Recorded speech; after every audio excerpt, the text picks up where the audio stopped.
Pagmarkot ta karon mga kabukid. Ang una natong buhaton mao ang pagpili sa hingkod nga sanga. Dili nato piliyon ang gulang mga kabukid kay lisod turukan og gamot. Dili pud pwede ang linghod kay mamatay sa kon panitan. Ang atong piliyon mga kabukid kanang pares kadagko sa atong kumagko o mga 2 cm ay iyang diametro. Kiskisan na dayon nato mga kabukid. 2 ka inches ang iyang katason. Nakuha na ang panit o bark mga kabukid. Pero dili pa siya pwede markuton tungod kay napa ang phloem.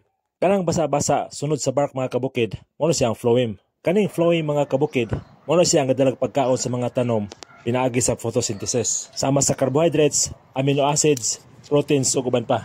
Kinahanglan ato na siyang kiskisan para dili na siya maghatod og pagkaon paingon sa ubos. Maputol ang iyang komunikasyon. Ang mga pagkaon sa tanom nga i-transport nata sa phloem mga kabukid, dili nagkalaw sa ubos, dili na magpundo. Ug mao akong nakita mga kabukid, hinungdan sa pagdevelop sa gamot dinhi dapita.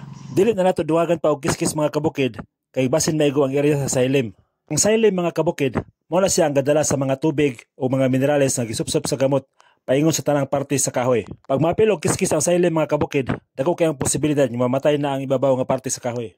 Pag okay na ang area sa markutan mga kabukid, ato na siya pusto ng silupin nga doon na yuta. Inani nga klase nga silupin na akong igamit mga kabukid, ay kung maulanan siya, maadap sa giyamog. Ato nang markuton mga kabukid. Ang silupin, butangan na to yuta. Dayon, igakos na to sa sanga kiniskisan. Ato na siya hiktan og huot kaya nga pagkahikot mga kabukid, kanang walay hangin nga makasulod. Pag-abot sa 4 ka semana mga kabukid, ang atong gimarkot, nanay gamot. Ato na dayong gabson sa pinakahait nga gabas mga kabukid. Dili na to siya tigbason, kay mauyugay ang gamot, ma-stress ang atong tanom. Ato dayong hinaynayon og kuha ang pisi nga gihikot sa silupin mga kabukid.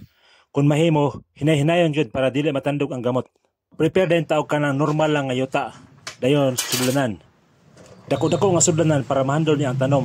Din atong iduot pagayo ang yuta sa kilid para dili mahaswaso ang tanom. Puno na to yuta mga kabukid para ligon ang iyang foundation.